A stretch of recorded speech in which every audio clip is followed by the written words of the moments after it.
Hello everyone. Spiritual teachers teach a wide variety of things, but every spiritual teacher has a forte, and my forte, as you know, is shadow work. Shadow work is work that involves bringing awareness to the deeper, more painful aspects of our psyches, things that are buried in the shadows of our unconscious mind. The reason this is my forte is because I lived a life of unimaginable suffering. I was in hell for many, many years, and the only way out of that hell was through it. And because of it, I became an expert in human suffering. And so today, I'm going to talk to you about a subject that I consider myself an expert in: suffering. Suffering is perhaps the biggest issue when it comes to us trying to understand the universal truth of you create your own reality and the purpose of your life is joy. And who would blame us? How can we say that we create our own reality or that the purpose of our life is joy when we're watching people get killed by serial killers?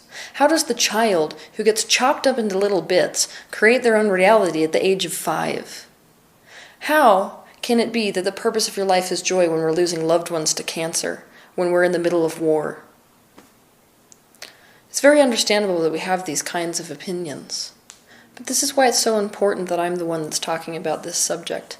Because I am the child adopted into an experience of the most extreme forms of physical, mental, and sexual abuse that a person can experience and still remain alive after the fact. So it means more when I'm the one that's telling you that you create your own reality than when somebody else who's lived a life of relative ease says the exact same thing. It's difficult to listen to channels who aren't physically manifested, who have not lived lives of torture down here on planet Earth, tell you that you create your own reality and tell you that the purpose of your life is joy. It's a lot easier to take when it's coming from the mouth of somebody who manifested those very things in their own life as a child, and I can tell you myself, even though while I was going through it, it wasn't obvious that I was creating my own reality. If it had been, I would have changed it. It is obvious in retrospect. Our entire reality is being arranged around us like a 360-degree mirror reflection of our thoughts. Our senses perceive this reflection and translate it into a physical experience for us, and so you can think of it like a learning hologram. When we are born, we know we create our own reality by virtue of what we are paying attention to. This is why it is so easy for babies to ignore you. But pretty soon we get more flack by the people around us for ignoring the things we don't want to pay attention to than we do for paying attention to them. And so, we pay attention to them. But the minute we pay attention to them, we begin to manifest those things in our reality. And we begin to feel like victims. Eventually we forget that we create our own reality. Sometimes this happens before we're even born. We are influenced by the thoughts of those who are in our environment, especially our mother, even when we're in utero. So we may adopt these vibrations before we're even born. That means many of us are creating our own realities before we're even born. That's why we even line up with the birth that we do. But once we have forgotten that we create our own reality, we fail to recognize the precursor for experiencing things in our reality. We lose our awareness of what we are thinking in order to make ourselves a match to what we experience, and so we become victims to a world that we think exists separate from us, where things can happen to us. We forget that this reflection environment is as non-biased as your bedroom mirror is.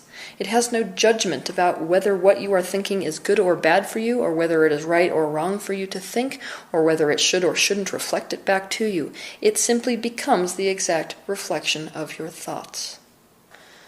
Then later on we trip across this truth, or this idea, it's a philosophy at first, that we create our own reality. And we immediately go to a space of self-blame about it. Because we go to a space of self-blame, we feel defensive. We're really angry about the fact that, as if the original event isn't painful enough, now I have to add on top of it that I did it to myself. I'm the one that created my son dying. I'm the one that created my divorce. I'm the one that lined up with a dad who raped me every night. But this is not the truth of it. It is not anyone's fault. Because if we knew that we were creating our own reality in the midst of it, we would stop doing it. You can't blame yourself for something you didn't even know that you were doing. Besides, there is no blame. Like I said, this mirror hologram is non-bias. It doesn't matter whether it's right or wrong for you to think these things. It literally is, I think, a thought. It's reflected. No judgment about this type of reflection. No judgment about whether the reflection is right or wrong. No judgment about whether it should or should not be there. It simply becomes the reflection. The universe is not going to save you from your own mind because it is not ignorant to the truth of who you are. It sees you as what you are, which is an extension of itself, an extension of this universe. And so you are no more or no less a God than it is. And if it recognizes the God aspect of you, why would it intervene? It sees every being in existence as God manifested. And so why would it intervene at all? It would not intervene even in the experience of a tiny infant. Perhaps to understand this, it would help if I used my own story as an example in terms of how I created my reality. I did not intentionally create a reality in which I belonged to a psychopath and was tortured like I was as a child. This happened by default. I was around my mother's fear, which she adopted from her father and he adopted from his father before him, etc., etc. Because our thought patterns work like genetics, they are passed from one generation to the next until we realize we can deactivate them. I adopted my mother's fear. I began to think maybe if she is so big and powerful compared to me, after all, she can reach the top shelf in the kitchen and drive a car, then maybe she's right about the world. Maybe it is a scary place to be. That one thought which I thought set in motion an entire cascade of events that resulted in me losing my childhood. I began to attract scarier and scarier things. I began to feel like a victim, and the more I felt and thought like a victim, the stronger that vibration became until eventually the reflection of the depths of my own thoughts of victimhood took the shape of a psychopath. In order to get away from the hell I had created for myself, all I did was reverse this process. I began to focus on things that made me feel free and empowered, which led me to thinking thoughts that made me feel free and empowered, until the reflection of the heights of my own thoughts of freedom and happiness took the shape of an opportunity to run away. I could not have gotten away if it were not for swallowing the pill that I am in fact in charge of my reality, that I had unintentionally created the very torture I was living in. It was a hard pill to swallow. I went to a place of self-blame at first, until I realized that no one was to blame. I was just living the unbiased reflection of my thoughts and beliefs, which, whether or not they were or weren't true, were the ones I continued to give energy to. An argument comes up over and over again by those who don't believe they create their own realities, and it goes like this. Those of you who believe that you create your own reality, believe in that belief the same way that some people believe in a false sense of God. It's because it helps you feel better. It's because, even though it's an erroneous belief, we don't create our realities, it makes you feel good, kind of like a pacifier or a Pollyanna way of thinking about the universe, so that you feel like you're more in control than you really are. So this belief, by skeptics, is seen as us sucking on a binky so that we can cope with the lives that we're living. I'm the first to tell you that if you don't actually try to see whether this might be true for you, then you're never going to be able to prove to yourself that it is true or that it isn't. But I can tell you personally that it is exactly how I got myself out of my childhood situation when I was a child. I am living proof that we create our own reality, which is why it's so important for me to be standing in front of you talking about that today. But I do have a question for those of you that believe you don't create your own realities. Let's put the truth of it aside. Let's pretend it doesn't matter whether it's true or untrue that we create our own realities. Do you really feel better living in a reality where your belief is that people can be victims? Do you feel better when you think that it's possible that just by happenstance and a turn of bad luck that a child can be born to parents that kill them? Does it really make you feel good? And if not, why are you making that choice? Why is truth, what your convinced truth is, so important to you that you would keep it even though it continues to cause you pain, even though it continues to make you feel like a victim, even though it hurts you every single day? And I have one more question. If it feels better to you to think that you don't create your own reality, that no one does, why does it feel better to you? Universally, you see our negative thoughts are an invitation for negative things to happen to us. Our fearful thoughts are an invitation for things that scare us to happen to us. It is seen as an invitation. And so often we see victims as the underdogs. When we fail to realize that victims, I can talk about myself in this scenario, are the ones that are thinking thoughts which reflect in the mirror hologram as attack. No being that is imbued with consciousness, whether that be a human or animal or plant, is exempt from this law that you create your own reality. You are creating your own reality whether you like it or not, or whether you know it or not. A bit like you don't need to know about the law of gravity to be held to the surface of the earth. It's happening. You're doing it. And the more aware we can be of this process, the more that we can take responsibility for our lives and create the kind of lives we want to be living. And let me tell you, from Source's perspective, there is no way that we would choose to opt into a life that is purely sunshine, gumdrops, and roses. Why? Because there's no forward movement and no expansion for that kind of experience. If you came down and everything that you were living was in a state of perfection, there would be nowhere else to go. Your desires propel you forward, and the necessary conditions for you to give rise to your desires is to experience unwanted things. So why might an entity, a soul as you call it, choose to come in to experience the life of a fetus who is to be aborted? We could call that existence a life of suffering.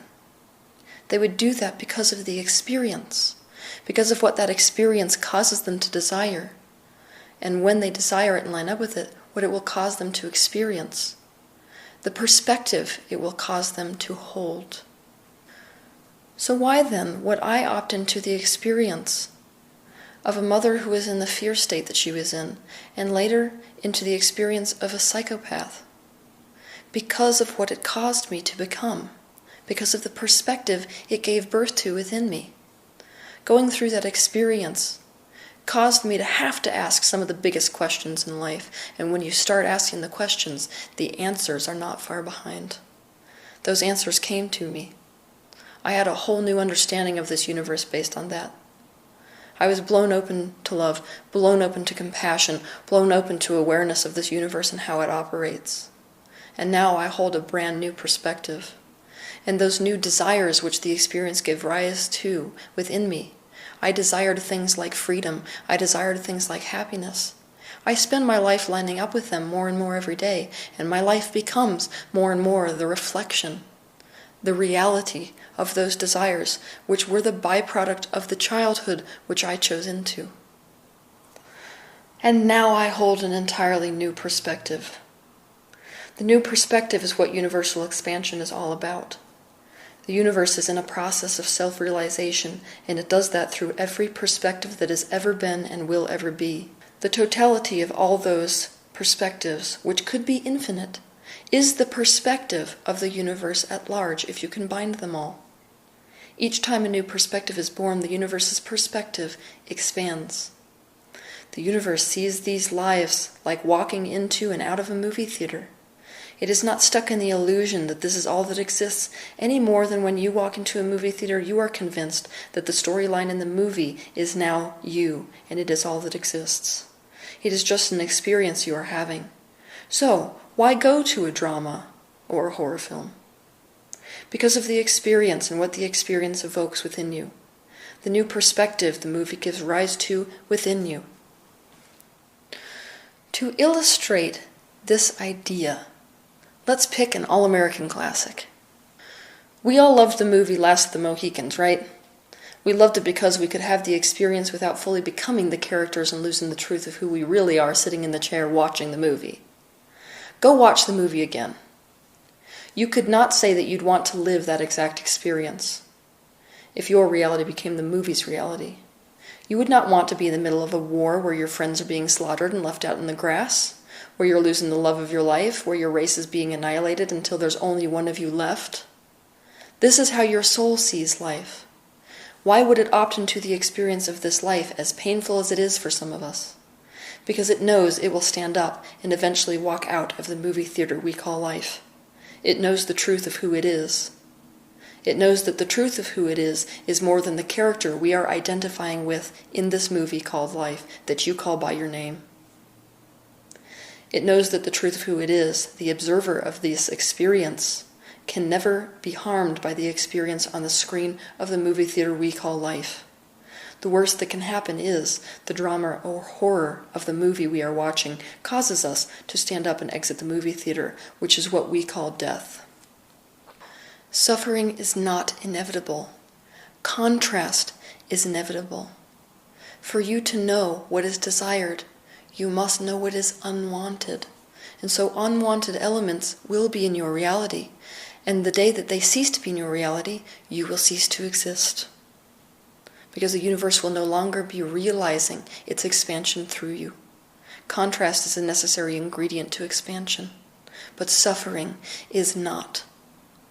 You came here so that you could experience the contrast, i.e. that which is unwanted, so that that thing that is unwanted could inspire you towards what you do want. And your joy is going to come emotionally to you as the response of going in the direction of those wanted things. And so we could say that the purpose of your life is to follow your joy. Suffering is the result of not going in the direction of your joy. Not going in the direction of it with your thoughts, your words, or your actions. Suffering is the byproduct of continuing to focus on the unwanted things, regardless of the fact that the wanted things have already been given birth to within you. Suffering means that you have experienced what is unwanted, and so you have decided what you want instead, even at a subconscious level, and yet you continue to focus on the unwanted thing instead of go in the direction of what is wanted. Suffering is the byproduct of focus. It is always the result of continuing to focus on what is unwanted and on what evokes negative emotion within you, and so it is always in your control whether or not you suffer. Suffering is optional. We just don't know that it is optional because we don't know that we control our own focus. We control what we pay attention to and what we think about. Suffering is not inevitable as long as you are the one that controls your focus, and your focus, though easy to influence, is absolutely uncontrollable by anyone other than you. To amp this up to another level, I will explain this. When I was a child, my childhood perpetrator used deliberate and very sophisticated scientific methods to program me mentally. But the truth of the story is he did not control my thoughts. He couldn't do that because he couldn't think for me. All he could do was try to influence me to think in a way that he wanted me to think. And that kind of influence is called training. Training is nothing more than heavy influence. And influence can be undone the second that we are wanting and willing to undo it. We are hardwired for survival.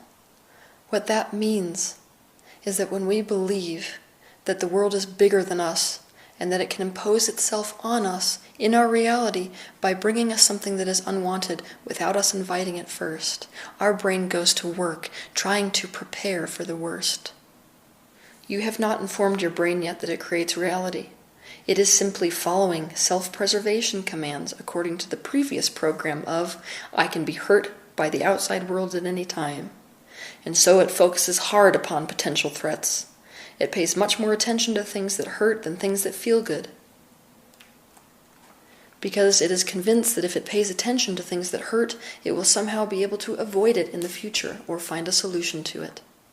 In essence, we are convinced that our basic human need of certainty will come as a result of focusing on the problem. Because we are so preoccupied with survival, we focus more on avoiding pain than we ever focus on going in the direction of pleasure. But this is a reality where focus on avoiding something is focus upon what we're trying to avoid, and so our reality reflects those things that are unwanted, that cause us pain when we focus on them more and more and more until we are suffering. This is all suffering is. Suffering is not necessary, but the upside, and therefore the purpose of suffering, is that it cuts us off from who we really are and from our joy to such a degree that we find ourselves at a crossroads. When we reach this crossroads, there's nothing more to lose. The decision we have is, I either die or I go in the direction of whatever feels better. And by making this decision, to either die or to go in the direction of what feels good, we set ourselves free. When we set ourselves free, we begin to reach enlightenment. And though suffering is not a necessary condition for you to go through in order to reach enlightenment, it is often the doorway that people choose to reach enlightenment because it pushes us to this crossroads where we have nothing more to lose, where all there is to do is to go in the direction of our joy, and we find out that doing that is the very answer to how we are going to live our life without suffering. The pain of our lives narrows our focus until suffering is all we see. It surrounds us. But the truth of reality is not only what we see. And we will experience joy the minute we learn to expand our perspective past what we are currently a match to seeing. Because all we can see is what we're thinking. So if we're thinking thoughts that hurt to think, all we can see and experience in our reality is hurt. You did not come here to suffer. You came here to follow your joy to the ends of the earth. How bad does it have to get before you have the courage to make that decision? You don't have to suffer to make that decision. You can make the decision to follow your joy to the ends of the earth right now. And I have a question for you today. Did you opt into a life of suffering so that suffering could suck the life out of you? Or did suffering opt into your life so you could suck the life out of it? Have a good week.